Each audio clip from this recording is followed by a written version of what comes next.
Hello, this is the Concord Municipal Affordable Housing Trust. It's Tuesday, October 4, 2022, and it is 6:02 p.m. First order of business is a call to order by roll call vote. Linda Escobedo. Present. Mike Lawson. Present. Rich Feely. Present. Carrie LaFleur, I'll say not yet. And Keith Bergman present. So we have 4 of our 5 members. We also have with us Lee Smith, chair of the Concord Housing Development Corporation, the Regional Housing Service Office Director Liz Russ, and our Concord Director. Oh, do we have? Yeah, we do have Marcia on the call, and there is Carrie LaFleur. So I'll call the road. Carrie LaFleur. Here. All right, very good. We have all 5. Thanks very much. We also have our Concord Director of Planning and Land Management, Marcia Rasmussen, and many of our frequent flyers who attend our meeting. So welcome back all. Next item is approval of minutes. I confess I don't have any. I was pleased to see that the video is up. Thank you, Minuteman Media Network, for anyone wondering what happened on September 27th. That video is available. I will work to have a draft set of minutes available for our next meeting. So we've got 2 matters of business. Sometimes we get loaded up with a lot of items on these agendas, and we basically boil down to 2 for this meeting. One is Christopher Heights Junction Village, and the other is talking about the home rule petitions to fund the trust, the real estate transfer fee and the building permit surcharge, and the idea of making a recommendation to the select board to refile those petitions by putting a warrant article on town meeting. So we'll get to that, those home rule petitions next. But first, we can have a discussion about Christopher Heights Junction Village.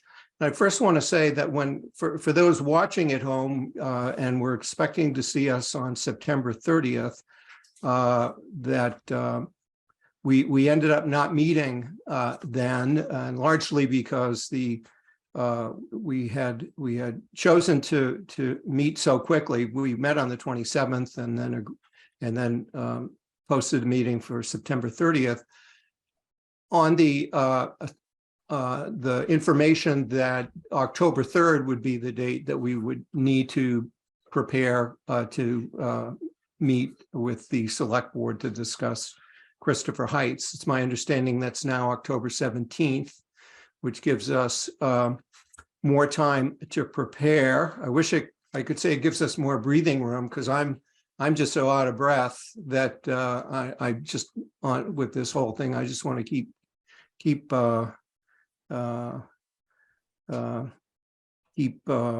working on it. So our agenda item says list this as Christopher Heights Junction Village, 83 senior assisted living units countable on the town's subsidized housing inventory, requiring an additional $1 million in local funds for the project's reapplication for state funding. Prepare for select board's October 17th meeting, a determination of how much of that $1 million should come from federal ARPA funds and how much from our trust fund. So that's what we're hoping to talk about. And I guess what I would do first is, if Lee doesn't mind, is perhaps just give us what the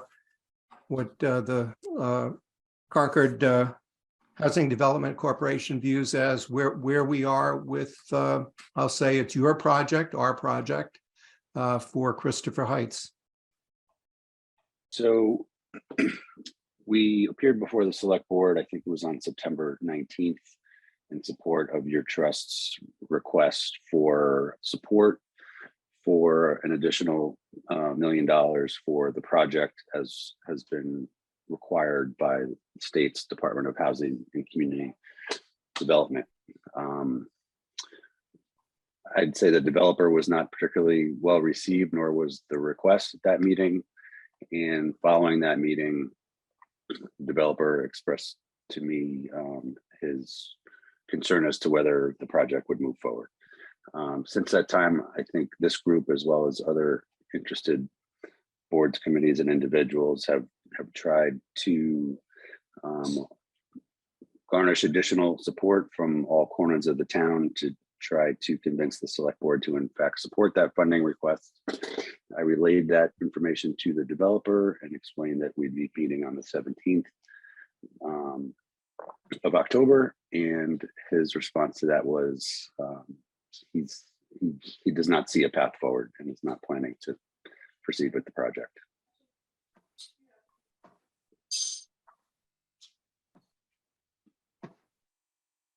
Turn my microphone back on. I guess that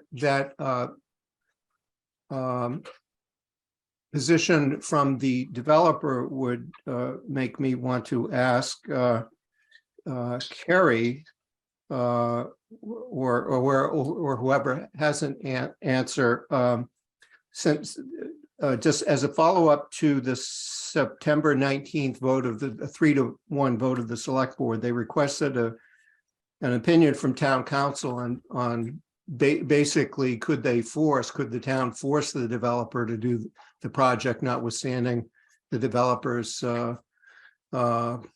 stated, I mean, he stated that evening, the 19th, that he, without support, he'd have, for additional funding, there'd be no project and he'd have to walk away. I'm just wondering if there's any update on, Carrie, on council's opinion. Sure. So the opinion has not yet been received, but I have talked it through with town council, and the opinion is not going to state that the town has a claim against the developer. I can tell you that. But the opinion is going to address, if the project isn't moving forward, what, if any, steps does the town need to take to back out of the agreement, such as the TIF agreement.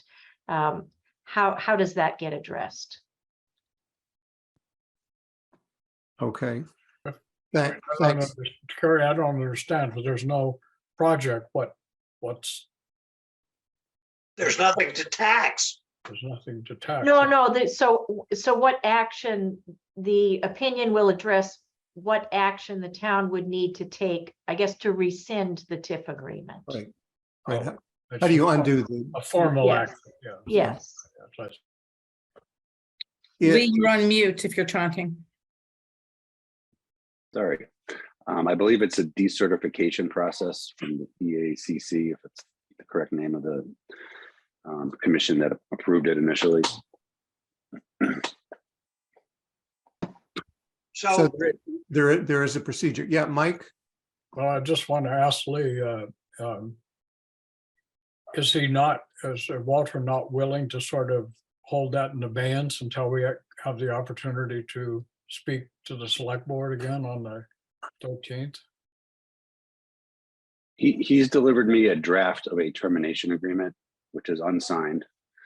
I brought him up to speed on what has transpired since the 19th.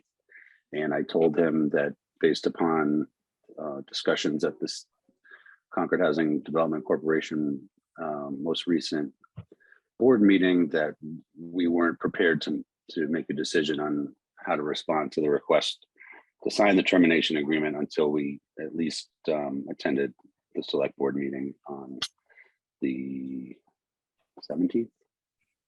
Yeah. So we can go ahead with that meeting. All right, thank you. Yeah, so we can go ahead. I guess while the question wasn't precisely asked and answered, but I'll try to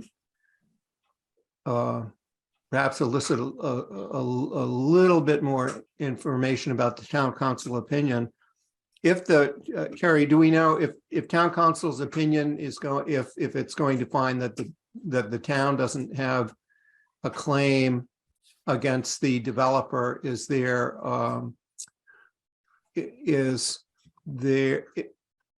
any of that opinion indicate whether any other entities on this call have would have the authority to specifically see whether CHDC, I mean, we all know the development agreement isn't with the town, it's between CHDC and the developer. And that I think we all want to make sure all of us on the call have a harmonious agreement with the town. And if the town council is of the opinion, for example, that while the select board may not have standing to press the matter with the developer, would a party to the development agreement have standing, and would the select board expect that party to pursue the agreement? I hope the answer to the second question is no. That if the developer and the property owner, CHDC, make an informed decision at some point not to proceed with the project, that I would hope that the town wouldn't stand in the way of doing that. And just as background, I want to say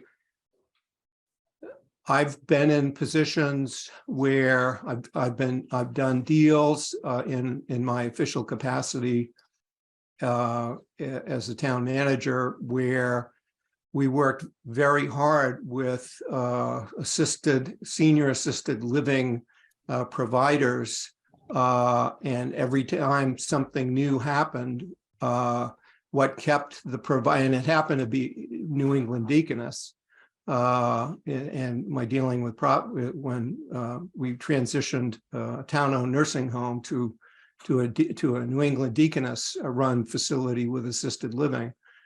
The only thing that kept Deaconess at the table for so long, and it was really a matter of many months and years, was the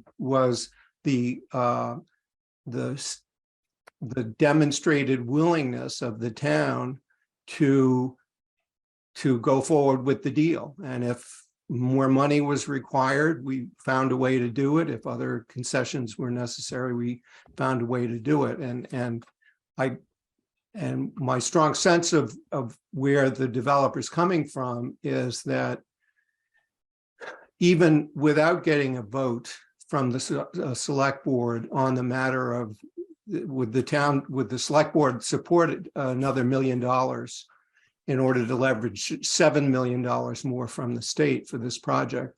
The select board didn't even get to that question. They instead got to, they went more of a litigious route that I would say any developer would not view as a supportive relationship. So I know some of us are simply trying to see, is there some way for the community to set our boards, whatever, I'd add the planning board to that too, if I understand that they're unanimously in support of proceeding, that if there can be evidence demonstrated to the select board that there is support from the community at large and other players and actors, that I would hope that we could not only get a positive vote out of the select board, because we don't have any vote yet on the question of an additional $1 million, that policy decision, and that if we can make that show that level of support, notwithstanding the understandable reticence on the part of the developer, that we can perhaps change his mind. I think that's sort of the best that we can hope for, but the relationship damage might have already been done and may have been irretrievable from what happened on September 19th. I hope not. I really hope not, because many on the call here have been working for a very, very long time on this project, and I hope that we can keep things alive. So I'm sorry about the long dissertation, but my hope is that whatever action the CHDC decides to take, whatever informed action they take, won't jeopardize their good relationship with the town, because that's very important to all of us. So Keith, to answer the first question that you raised, town council is looking at 3 documents: the development agreement with CHDC, the MOU, and the TIF. And will be primarily rendering an opinion on whether or not the town has a claim, but I do understand him to also be looking at CHDC. And while he had some additional research to do based on the research he had done to date, he was not expecting to opine that anybody had a claim against the developer. Is Mina doing the legal work, Carrie? He is, and I believe he's also John Elder, who is one of the associates, is involved. Rich? If this fails, do we have to give the land back to the state? Since it was given for affordable housing? I believe the deed restriction is for open space and affordable housing. So I don't recall any deadline in order to accomplish that. But, you know, any future use would be limited to one or both of those 2 uses. Lee's correct. There's Yeah. no Yeah. deadline on it. There's no deadline, though. It does contemplate that the ultimate use is intended to be affordable housing. So that's So all. the property would still be in play, that there might be a plan B, although who knows specifically what that might be in this day and age, but the CHDC owns the property now and would continue to. Diane Proctor, I see your hand raised. Thank you, Keith. Oops. Thank you, Keith, so much. Lee, how, I know everybody's thinking this, so I'm just going to say it. How entrenched is Grantham in their reluctance to go forward? Do you have any sensibility for whether there's even the slightest possibility that a forward move by the select board, or a forward move by not only the select board, but I'm thinking of some CPC monies and others, you know, might help to provide an incentive? And I'm just curious what your sensibilities are. Thank you very much. Sure. So I never say never, but my expectation that they'll change their mind is low. That being said, if the will of the crowd is to express the support regardless of the current situation, I think that could only help. And who knows, maybe depending on what happens, a light bulb will go off, or hurt feelings will be absolved, or who knows, but Thank you very much. Thanks. welcome. That's a definite maybe. A vague possibly not. Okay, thank you. Rich Feely.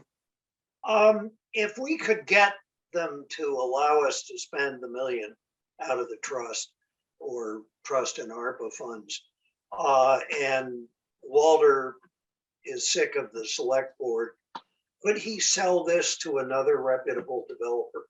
I mean, he's got plans, he's a long way into it. I mean, that happens sometimes with developments. I would hope he would want to stay, but is that an option? That's something I haven't considered. I think if that were even a possibility, it would certainly require consent of CHDC, and Yeah. depending on how it was crafted, could require new town meeting and other board and committee votes to enable that to happen. It strikes me though that his projects, as far as I know, all look very similar, if not identical, and I don't know that he would want it from a proprietary basis. sell his product to a different developer. Okay. But I could inquire. Well, I mean, I'd much rather that he stayed, but it's the only, you know, if it were a permanent sort of conflict, but they said it's worth the money, I'm just wondering if somebody else he would let somebody else come in if you can't stand working with a select board anymore. Thanks, but thanks, Lee. Thanks for calling. You're welcome. Thanks. Carrie? So if now is the appropriate time to talk about ARPA, I'd like to talk about that for a minute, because the select board and I have had a lot of conversations over a long period of time about ARPA and how applications for that funding would be viewed. And the agreement with the select board is that we would consider allocations of ARPA through the operating budget and capital planning processes. And so that timetable is not going to line up particularly well for Walter for this next round of grant funding. And if a proposal is brought forward for them to consider ARPA, then we're just going to consider the whole pile of ARPA money, because there's just going to be a continual request for those funds. And that's fine if that's what the community wants to do, but that's not the process that we're following. So I don't know how much we should be relying upon ARPA as a source of funding to try to commit now for this grant round. Right. Yeah, Carrie, that sounds right. And we've got the $1 million, and, you know, nothing in the pipeline right away other than this. And hopefully we could get some ARPA money to go towards Assabet Bluff. But I would say, you know, if ARPA has got a long fuse on it, I understand. We can do it with the money in the trust now. And that, you know, maybe it's simpler for the board to just say, hey, the trust has already got it. It's for affordable housing. You know, we don't have anything else we can build in that period of time. And the only project we've got is the 5 units at Assabet Bluff, which are down the road. So let's use the trust money. And the commitment, the state needs a commitment of funds by the time the pre-application goes in later this month. And if the process that the select board has put into place for use of ARPA funds now involves other steps that we weren't aware of that caused us to miss that, you know, the DHCD deadline for of a local commitment for this month, then it would seem like the only money that we can access for Christopher Heights is the trust's fund. And I like the comment that Rich made, was that well, there are other affordable housing uses, Assabet River Bluff, which might be candidates for ARPA funds in a normal round. Liz, you have your hand up. Yeah, I did. So I just wanted to just bring something up, and I think that it's probably everyone knows, but right. So even if the project gets this $1 million, right, and gets over this hump, this is just one hump. The project would be going down to close in maybe a year, and then construction. The unstable financial environment that we're in now is coupled with the rising interest rates. So even it was bad before, now it's worse. So the financial pressures are very tough on the project. So now, you know, the project, and, you know, Walter has sort of capped this at $1 million and said he's, you know, asking the state for, you know, other funds to do that. But I just want to be sure that we don't think that if it gets through this, that the project is all set. You know, and we just don't know. But basically every project that's funded by the state has come back to all the funding, the public funding for more money. The projects are just having a really difficult time, and these interest rates that go up, 0.5% every week are just killers on the project. So just to throw that out as sort of Yeah. underlying, and I don't know, Walter didn't say that at all, but it could be part of what's the motivation for not going forward, seeing what's ahead, and his money, his profit, as that was the concession that he made, is way out there in terms of number of years. So it's a tough road ahead, very tough. So I just think that that's just a reality of the situation. Yeah, thanks, Liz. I do think that the reality check is an important part of what what Concord's facing, and really what anyone trying to do affordable housing development or any kind of development is facing. It does get back to the question that we asked and discussed, just a few meetings ago, was if we, when a $28 million figure was identified as of, estimates done this past summer, but that by the following summer, it could go up by whatever, pick a number. What if it's 10%? What if it's 15%? Then we predicted even a month ago, a $28 million project could be $32 million. And who is being looked at, who's going to be looked at to fill that gap, because it won't be the trust, because we'll be tapped out with the $1 million. And if it's not going to be DHCD because they're not going to allow for a recalculation, then I think it's I guess I could understand, even if the developer had been treated kindly and with respect on September 19th, he might have still walked away. I think that's what I'm saying, that there, that there's other pressures, and it's a long haul before he starts seeing money out of the project till the money goes green, like that it's actually, producing money. And there's the latest with the interest rates is just kind of the icing on the cake for the financial instability. So that might be just underlying the whole situation. The trust doesn't have a relationship with the developer. We're the new kid on the block, but I really think that if someone, I'm happy to try to have a better understanding of where the developer's coming from, but I think for what we're all doing is spending whatever effort that we can to try to get the town to do something, which we think the town needs to do to fulfill its own obligations and to move forward.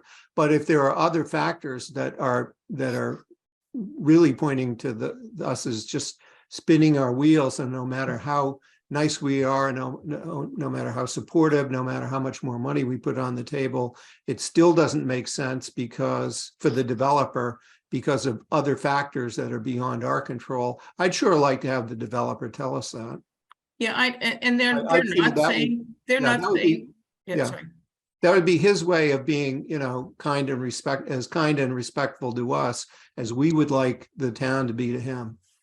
They're not saying that for sure, and so that's not part of it. And I don't want to imply that that's really part of the motivation, but it is a reality check. And the reality of developing affordable housing at this scale is very, very difficult in this environment.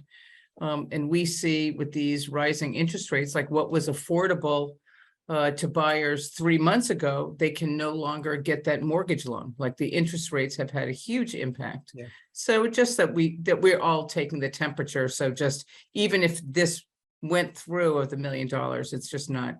It's going to be a difficult road. That's all I just wanted to drop that in. That's all well and good, but we can just do what we can do.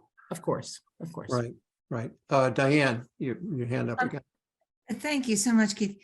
and everyone. I'm wondering whether under the Baker administration, there are limited resources in the State Housing Development Corporation. We've certainly heard Mara Healy and others say that affordable housing and housing in general is an urgency on their part. Is it possible that with a potential change in administration, that we would see larger amounts of money available to support affordable housing in various communities? And might that change take place? Does anybody know or suspect? Don't know.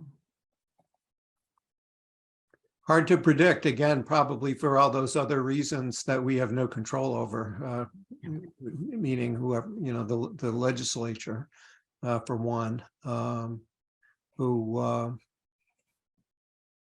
but I think it'd be difficult to predict. I mean, we've had an administration in office now for some years who's been as committed to, or has been more committed to production of housing per se than any prior to that. Maybe not enough for affordable housing, but certainly for housing production per se. And will a future administration add what we're looking for, that additional affordable housing could be, but but the ability of even the best intentions are going to be subject to what the construction economy looks like in the future. Thank you so much. It's just, I was curious. Thank you. Yeah. Maybe another way to frame the issue is and part of it is I'm really trying to gauge how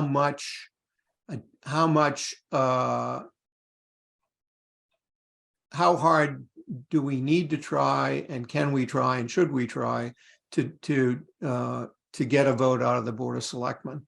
And at some level, I guess I'm looking for a vote to see if the Select Board supports affordable housing. And as a surrogate for that larger issue is, well, here's the only affordable housing project we even have, which would of any size that would help get the town back over 10% once we fall below. I'd like to be part of that, discussion about what's the future of affordable housing in Concord. By the way, how do you, if things don't change, if we're as Liz told us before, right now it's a $28 million project for which we need an additional $1 million. That's what the state is expecting. We either put it in or we don't, and we're putting it in as a pre-application, right? And that maybe we get invited back for full application and maybe we don't. So there's at some level, there's a low bar. Does the Select Board support the trust if we were to say we would like to spend $1 million on an affordable housing project, which is the one that is ready to go with the submission to the state? Will you let us do that? Because we're looking for their policy direction.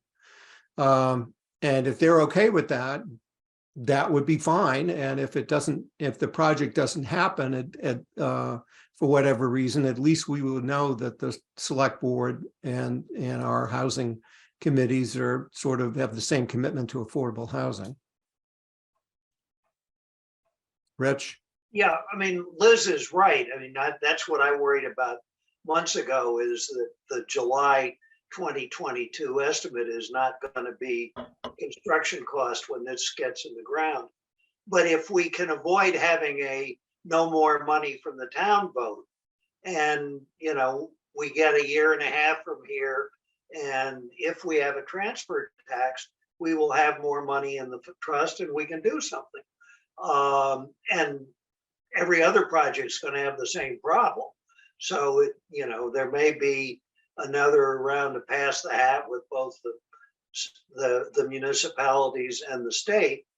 But if we keep it alive, we've got a chance of doing that. So I would say, let's go for the $1 million out of the trust now. Recognize Liz's concerns that by the time this is ready, it may cost more, and we'll deal with that when we get to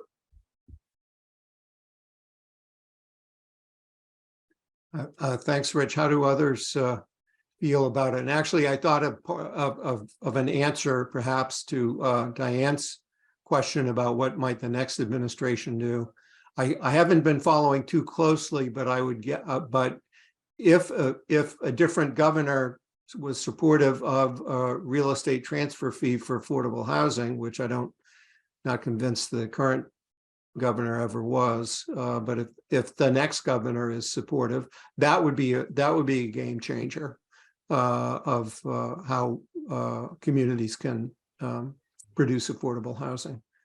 What about our so we're on the agenda, or the select board has an agenda item on October 17th dealing with Christopher Heights, and how do we want to go into that meeting? Do we want to, would we want to take a vote tonight to ask for their policy support of the trust spending $1 million as the from our fund? I don't think any other. We've already done that, haven't we? No, Well, we said from the trust or a combination of trust and ARPA funds. right. I think we said and or. I mean, it can't hurt. It can't hurt to have a vote that say, look, we're willing to put our $1 million on the table in light of what Carrie said earlier. I agree with that.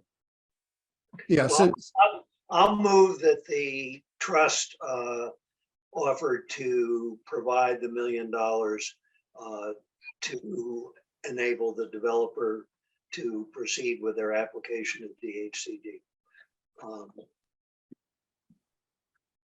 I'll second that. You can buff up the language piece. yeah, I think what it would be, it's a motion by Rich, second by Mike, and the intent of the motion is to, I would say, I dare say, is to identify the proposed funding source for the $1 million that we've already voted for support. We voted to ask for the select board's policy direction, and I still think that we need their policy vote in support of the trust spending $1 million from our trust fund for this project. So I can fashion the, So Keith, if I may, yeah, you know, one of the things I wrote down before we started this meeting was some clarity about who was going to the select board asking for support for this project. Was it Grantham going? Was it the planning and land management and our housing entity asking for, together asking for this project going forward as a starting point? And so that was one thing I thought about before coming into this meeting. Yeah. The second thing I thought about was our use of the terminology, meaning this committee's use, board's use of the terminology, asking the select board for a policy decision is somewhat confusing, and also is detrimental to some concerns that was already expressed by at least one select board member at a previous meeting about maybe the relationship between or the role of what this Affordable Housing Trust should be examined, and was, what is the relationship to the select board? And that's I'd concerning. like to know what that is too, because I got my doubts. Yeah, that is concerning. So I do think, though, that the reason we're being you know- careful about policy goes back to the issue that Mike raised, that Mike, as the author of the various agreements that with the developer or party, the negotiator of language that said the developer wouldn't come back for any more money. I think we were of the understanding that if there is some kind of policy decision that has been made by the town, whether that's town meeting, although I don't think there's a town meeting vote that prohibits us from putting money on the table. Someone else could opine on that, or the select board. Whether there was something that was preventing members of this committee from approving funding if we did not have the select board's policy approval. I get the point that Linda is making, that if we think that we have the plain language of the bylaw does not require us to get anybody's approval for spending trust funds. No, it doesn't. But we are operating subject to the town's housing goals, and if someone thinks there's a housing goal that prohibits any more money for this project being put on the table, I think that goal has to change. So maybe we'd want to talk that through. If we have a vote tonight to say we'll vote without condition to say the trust votes to approve, votes to commit $1 million for the project from trust funds, we could just vote to do that, but then ask the select board for their policy approval of the project, because we cannot get away from that. Liz has explained to us that the state is looking for a letter of support from the town, which is the select board of the town, for the project in order for it to go in for funding. So the select board policy approval is needed for the project, even if we can take a vote here and now to say to use trust funds for it. That won't be enough to get the application in to the state. Well, that's sort of the tactful or tactical nuclear option, that we say we want to do it, but they can tell us not to. And, we understand that without that letter of support, it can't go forward, but that we are saying we want to provide the $1 million, provided that the developer applies in the process and gets the rest of the money from DHCD. I think the select board's thought of this, but it doesn't cost them anything if this doesn't go forward.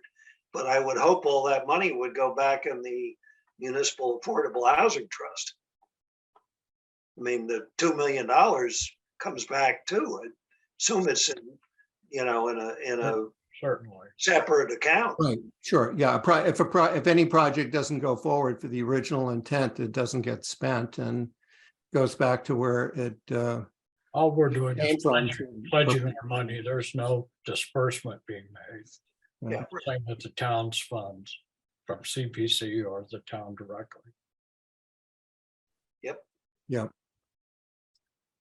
But I guess do we have a sense of how, do we want it, are there any more votes that we want to take tonight to either clarify our position or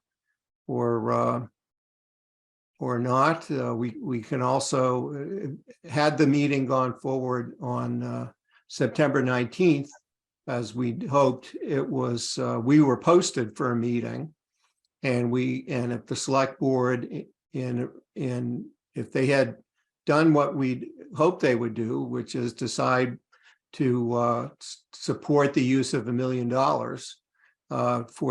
to pursue additional state funding, they could have then had the discussion that, well, as Kerry's telling us now, well, we have a different process for ARPA funds that's really not available for it. So if you want, the trust will need to be the funding source. We could have taken a vote at then and there to fund it. I guess I would still hope that that's the that's the order. I don't know that we need to take any other votes tonight. We can be posted for the 17th of October. I beg to differ on this one, Keith. I think we need a vote. And, when Mike gives a presentation, he can say unequivocally, we have $1 million here. If this project can go ahead and apply to DHCD, this $1 million can be applied to the municipal commitment. I think if we don't say that, if we don't say we put the $1 million on the table, if the developer will go forward with the DHCD process. For the rest, I just think we've got to be clear about that. Yeah. I mean, it doesn't, if the select board says never, because of the MOU, I understand that, but I think the trust should be clear. Yeah. So is the trust, excuse me, is Yeah. the trust willing to extend this vote beyond this particular funding application round? I certainly would be. I mean, I don't think it should be in, time unlimited, but, if he needs to go into the next round with the $1 million, again, we're not going to spend it for a couple of years until CHCD's ready to, spend money on Aspen Bluff.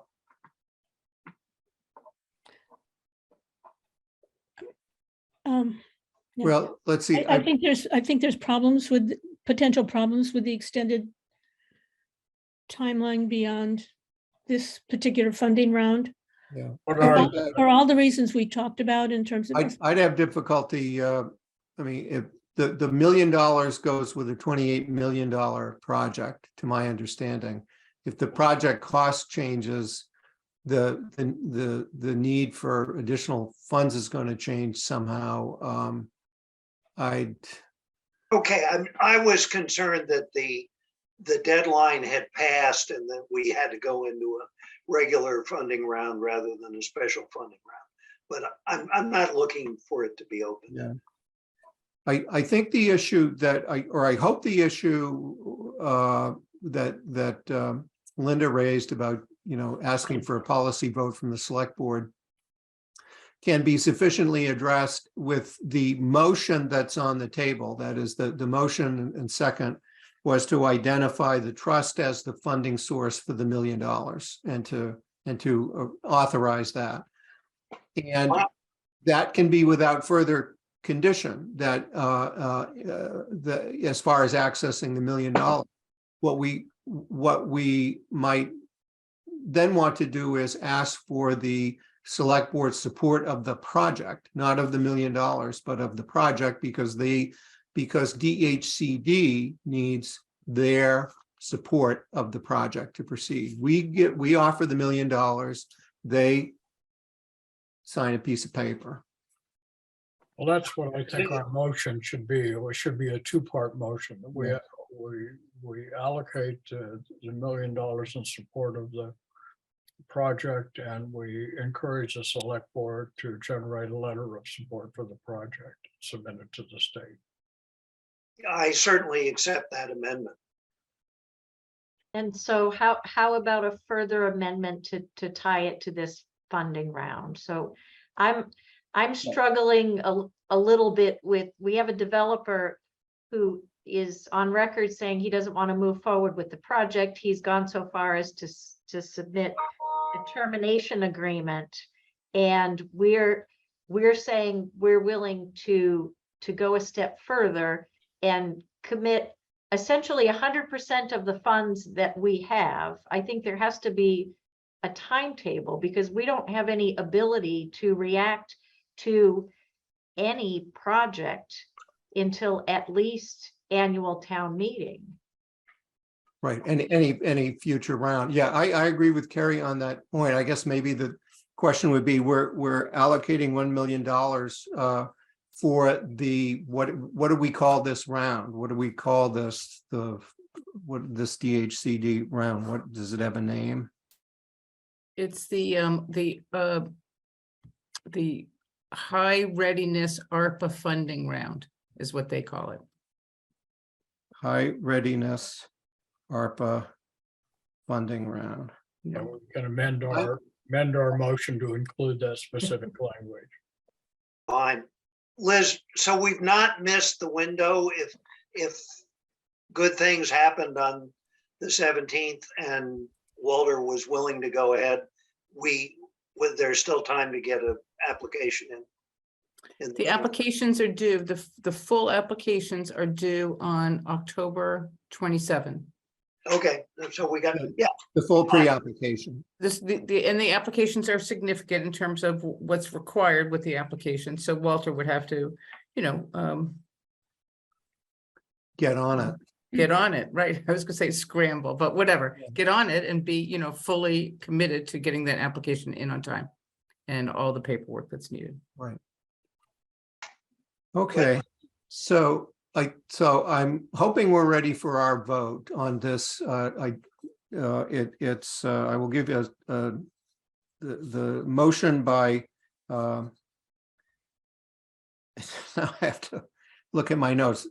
Motion, was it Rich or Mike? I think I made it, Mike seconded it. Okay, right. I've written over all of my notes so many times.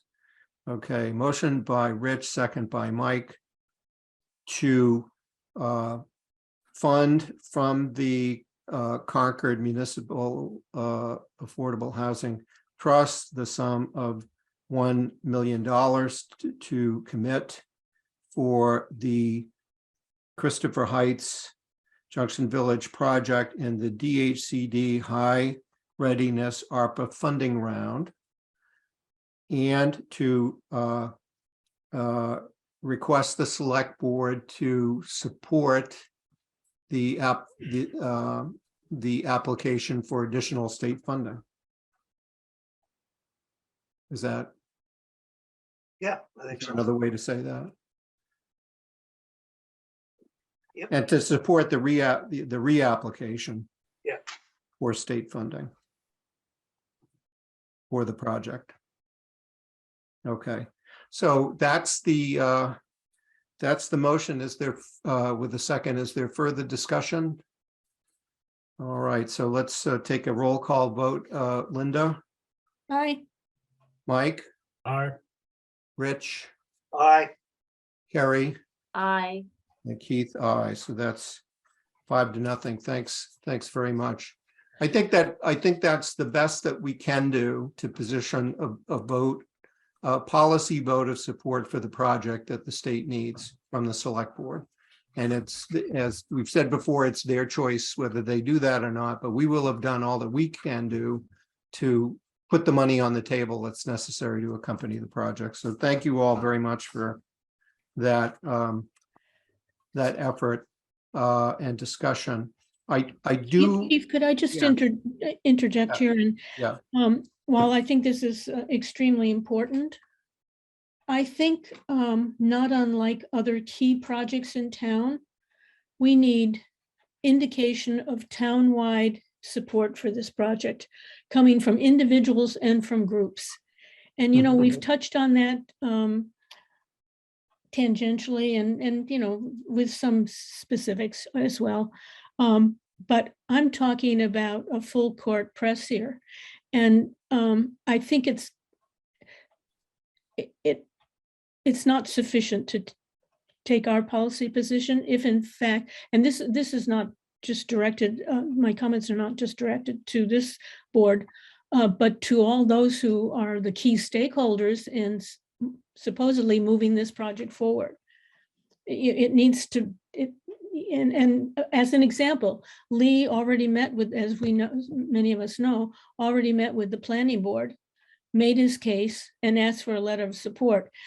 That's one letter of support. What's made a difference on the select board being influenced on past projects is when there are individual letters coming from citizens, from, petitions, from, in addition to some key support letters from our boards and committees. So that may, I just put that out there.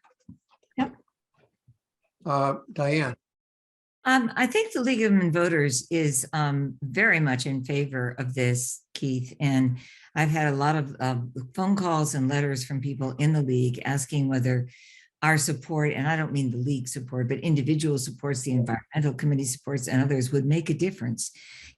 Hearing what Linda has just said, it sounds like it would. If you think it would, I will mobilize that from that point of view, and get those letters out to the.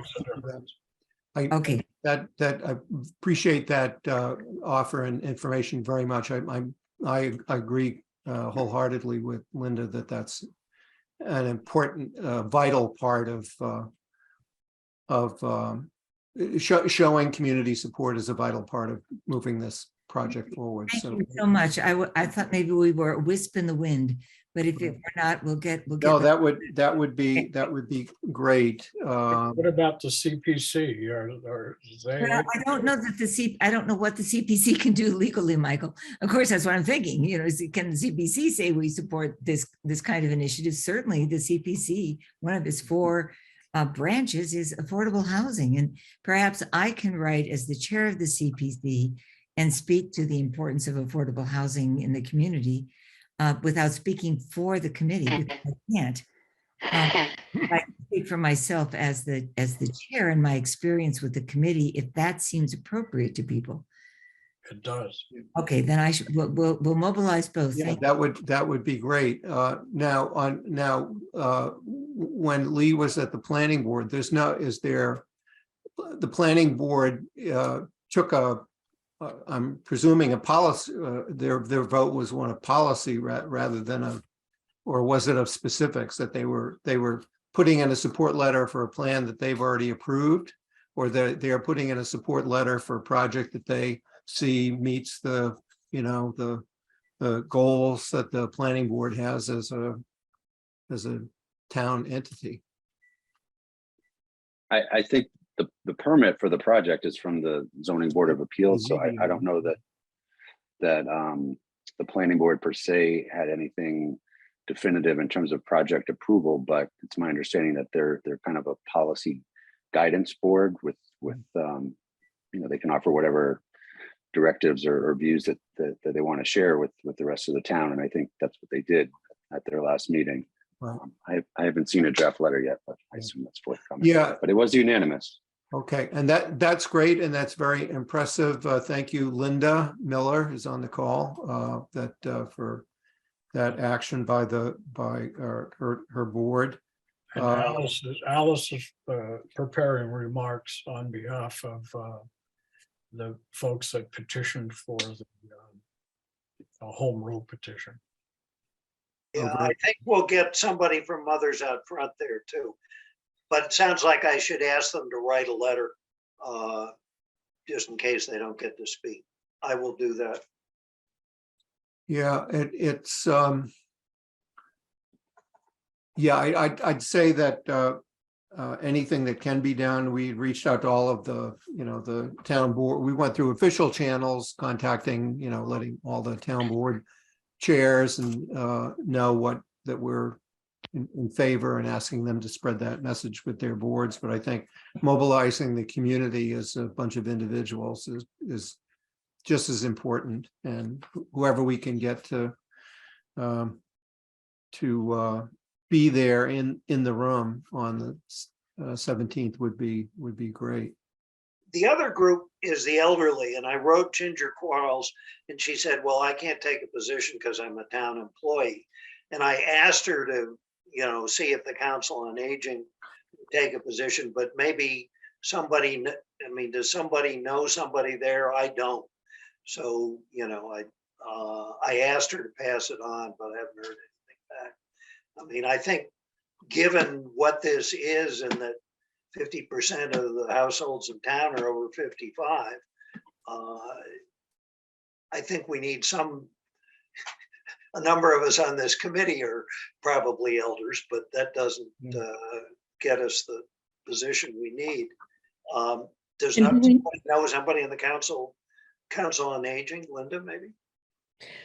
Do we also need to reach out to each of the housing groups again and mobilize their individuals, not just their groups? I can do that. I mean, I'll get everybody to write a letter for the foundation. That's great. We can certainly let our housing partners know what we're up to and ask for their support in person on the 17th. We're yes, Whether it's right or not, the quantity of material that is included in the packet, the voices of individuals, pro or con, included in the packet is important in addition to the people who are present. okay. Yeah. So if they can show up on the 17th and get a letter to the select board in time for their packet, is that what you're saying? Yes. Okay. There's, are we all set with this agenda item then? I don't want to keep us longer than people have time. And we definitely talked about the most important thing that we're facing right now in the last hour. And maybe I'd look for a signal from Carrie on this. One of the things that, Carrie, that we had been discussing is this is on the item 4, the home rule petitions for the real estate transfer fee and the building permit surcharge. If the select board's going to be calling a special town meeting for January anyway, it would be to the town's strategic advantage to refile those bills, or like in January of when the new legislative session starts, rather than having to wait till maybe May or June, or whenever annual town meeting would be done, which puts us months out. We did want to, and so that's one thing. We have some policy discussions we might want to have about, do we want to tweak any of the language changes? I don't think it would need to be much, but there are some policy decisions to be made. The other point that I'd want to mention regarding home rule petitions on a January special town meeting warrant is something that came up today. I attended the Magic subregion of MAPC monthly meeting today, and there were all 4 of the communities in the Magic subregion who are among the 10 that are in the the 10-person the 10 community fossil fuel free demonstration project under the climate wind bill. We're all discussing what the next moves are. Lexington indicated that they'll be bringing to their town meeting, filing what they're calling technical amendments to their home rule petition to basically reference the demonstration project itself as passed in the law. I didn't know if there was any signal that Concord was going to refile its home rule petition, whether it needs to, whether it doesn't need to. We'd heard a while ago that perhaps the Attorney General was going to review whether the 10 towns that have filed home rule petitions need somehow to resubmit them. That to me seemed kind of awkward, because that would mean that you'd be pulling out a line to go back and submit submit a new petition, and you might end up at the end of the line. So I didn't know if there was any thought about what Concord's strategy might be around a home rule petition for the fossil fuel free. And but if there were a determination that, well, yeah, you do need to refile it, or you would want to refile it for one reason or another, you'd probably want to do that sooner rather than later. And maybe it won't look quite as suspicious if on a special town meeting called to deal with, funding, additional funding for a school project, you also had, 3 home rule petitions, hopefully would be viewed as routine matters, but nevertheless timely to get them filed. So maybe some any input or your thoughts on what we should do or shouldn't do around refiling. So I think you asked 2 questions. The first was, maybe, was there any indication that we're looking to just have a single warrant special town meeting?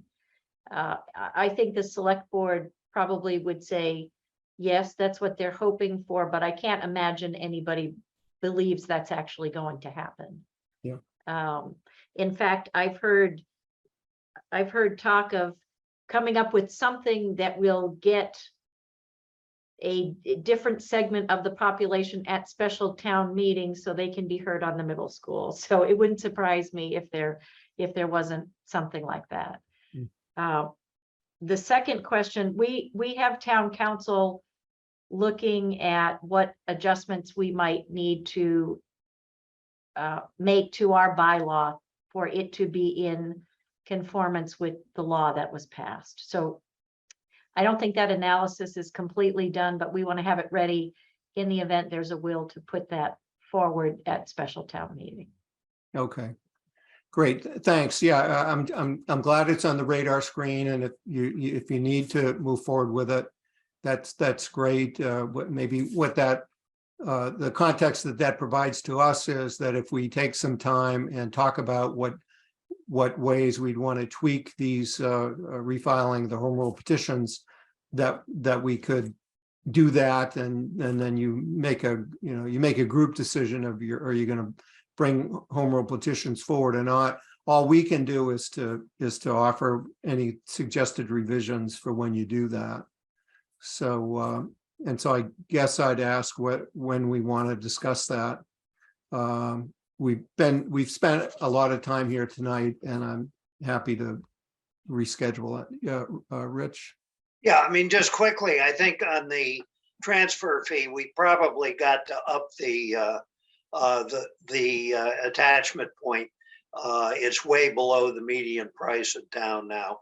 So we're going to have to revise that. And I just want to be sure that the language that goes in gives us the maximum flexibility to use the transfer fee for, above the lowest levels of affordability. I defer to Liz on that, but 150, 175%, whatever. Those are the 2, and I realize there isn't time to discuss tonight, but we might think, and maybe Carrie could have the assessor or somebody give us the median house price in the last year or 2. I should be able to rattle that off the top of my head, but That's all right. No, but I mean, I think we set it at 650, and we probably got to move it up closer to 800 or 900. I think. Yeah, and I wonder if we might get, since the housing production plan is reaching some next phases according to the schedule. The steering committee is to next meet on October 19th to review. To discuss a draft of the housing production plan, which will be distributed to the steering committee in early October, the schedule says. So I don't know if that draft plan addresses, would have recommendations on what we ought to be doing with our, if there is any tweaking to be done on our home rule petitions for real estate transfer fee.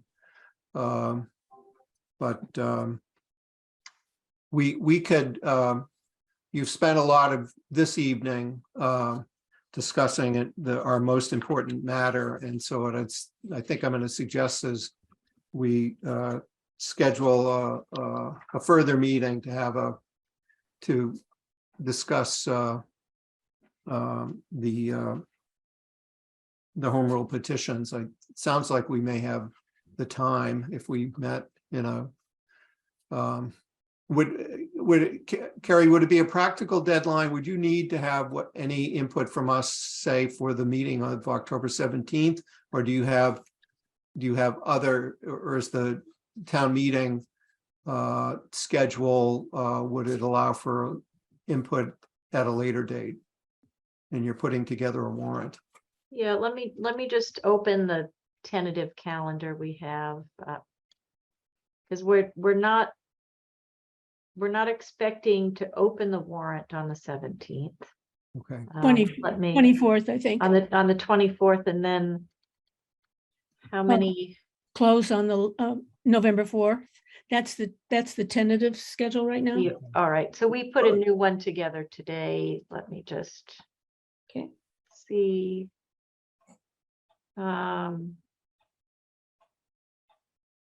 Yeah, so we're still looking at November 4 as the warrant closing date. Okay, so if we worked, say, from a target of the outside of October 24th, we could, I suppose, we could schedule a meeting either for next week or the following week. We ought to see when we think we need to meet next. We can certainly meet next week if you'd like to, and we could have our fuller discussion. Then maybe that's the safest thing to do. And the select board meets on October 24th also. Okay, so on the 17th and the 24th. Yeah. So very And good. the median assessed value for fiscal 22 is 971,200. Okay, a lot of the others set at $1 million. I would say we should go for $1 million also, because it'll look like the others.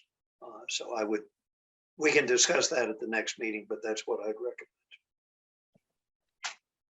All right, so unless people would like to stay for another half an hour to discuss the home rule petitions, I'd suggest we schedule a meeting for sometime next week to discuss that and other matters. We haven't talked about the housing production plan in a while. Or the presentation itself. Yeah, the presentation itself. So why don't we plan to do that? And what would be a good time to have that meeting? Is there what's If you want the material, the presentation to go in the packet, yeah. we need to do it earlier in the week. Yeah. So what about, let's see, today's the 4th, it's a Tuesday. What about the 11th, the week from tonight, Tuesday? Yeah, as long as it's late, I could do And it. does 6 o'clock work? Yeah, that works for me. I'm gonna have to take a nap earlier in the day because I'm not doing so well at evening meetings. That was 6 o'clock on the 11th. Yeah, does that work for folks? Yes, Works for me. Okay, so okay. 6. That's not going to work for me, but I don't know that that you would just go ahead and maybe Lee will come or something. Yeah, and if you have any, if there is any specific recommendations, Liz, on how we should tweak the home rule petition language. Well, I'm with Rich on the 150. I'd go with the 150 AMI. 150. Okay. Just to map into Concord zoning. Right, You okay. have some consistency there, and so All right, sounds good. I can even draft $1 some. million threshold for the tax and 150 of AMI for Yeah. eligibility. And I sent out a written discussion guideline, and I'm just going to highlight 2 points to think about. One was, it was sort of technical that since we are since we call ourselves the Concord Municipal Affordable Housing Trust, the statute ought to call us that too. It didn't have the word municipal. I think there's a policy discussion, which I hadn't really paid too much attention to. I hadn't really looked at the building permit surcharge one, but there was, for me, some awkward language. It says the monies in the building permit fee go to the CHDC or the trust, which seemed odd to me, and I think we had to talk about that. I hope our preferred procedure might be it goes to the trust, and that Yeah, CHDC is The trust hadn't been established when that Right. was first Right. The only entity in existence at the time it was filed was CHDC. So I think it would be helpful to clarify that. And the other has to do with how if the home rule petitions did get approved, how would they take effect, and what are the steps to take effect? And I was struck by the contrast of how it takes effect if it's the statewide bill that's passed. All that's needed is a vote of a local legislative body, one vote by the local legislative body, the town meeting. So that's one time, and it's not at an annual town meeting. It could be at an annual or special, and there's no ballot question required. So if we were so fortunate as to get a statewide bill passed, it at least in the form that we've seen from the LOHA Coalition, it's one and done. It's one, if you want it, you have a town meeting vote, and it's in place, as opposed to quite a few hurdles, additional hurdles that are required. Right now, both bills that we've filed call for an annual town meeting, which means that if the legislation passed in June instead of in April, then you got to wait a year. You'd have to wait until the following May before you could even vote on it the first time. And then that first vote would only be to place it on a town election ballot for a ballot question. As I say, there's no requirement in the statewide bill for a ballot question at all. It's certainly up to I understand that these are substantive changes that the voters would need to approve. And they've been told before that there will be a multi-step process. Of course, they were told that in 2017, and when they first approved it, and now it will have been many years later. And a lot has happened at the state level. Yeah, and maybe they won't want to have it wait so often. In drafting home rule petitions for town meeting, I was a strong believer in the final section reading, "This act shall take effect upon its passage." So that if you got the legislature, that was the final hurdle, or the governor's signature was the final hurdle. So anyway, those are the sorts of things that we can talk about when we reconvene. I will want to talk about things that are happening with the housing production plan. I hope that we'll have a draft that we can share with the trust to begin to discuss how that's coming along, and maybe even hear on what we can do to help move Assabet River Bluff along, and prepare our presentations for the October 17th. So Mike, is there any public comment? Yeah, is there public comment tonight? Thank you. I see Liz's hand up. Is that a public comment? No, I just wanted Oh, okay. to let you know on the housing production plan, you won't have that by Tuesday. I think Okay. our goal is to send it out on Thursday morning.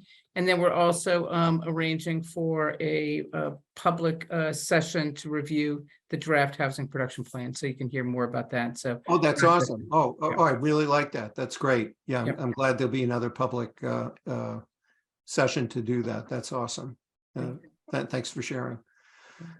Okay, so not seeing any, are you waving goodbye to us, Diane, or, okay, I didn't think you, I didn't think you had any, I didn't know if you had any more public comments, but thanks very much for being here with us tonight. Thank you for being so And gracious. anytime we can go to the CPC and help, if you need us to check in just on how things are going and with housing, happy to come and visit and to just let them know that we're trying all to work together here. So Thank you, Keith. It's been wonderful to have alliances as opposed to being out there on our own. right. So thank you. Thanks. All. Have a lovely evening. Bye-bye. Thanks so much. And Ray Andrews, I'll be happy to go to the Finance Committee meeting that you want to have. You know, they've already taken a vote, but always happy to go to a Finance Committee meeting to be of help. They Okay. didn't vote. They haven't Thank you. taken a vote. Well, No, they they- haven't. Oh, good. Good. No. Well, that's good. That's good to hear because that's really good to hear. So, okay, so any other public comment? All right, so our next meeting is going to be Tuesday, the 11th of October at 6 p.m. on Zoom. And is there a motion to adjourn? So moved. Second, Motion by Mike, second by Rich. And we'll do a roll call vote on that motion. Linda, Aye. Mike, Aye. Rich, aye. Terry, I. Keith, aye. So 5-0. We are adjourned at 7:23 p.m. Thank you all for being here tonight. Thanks, Keith. Thank you. We'll see you Thanks, Keith. next week.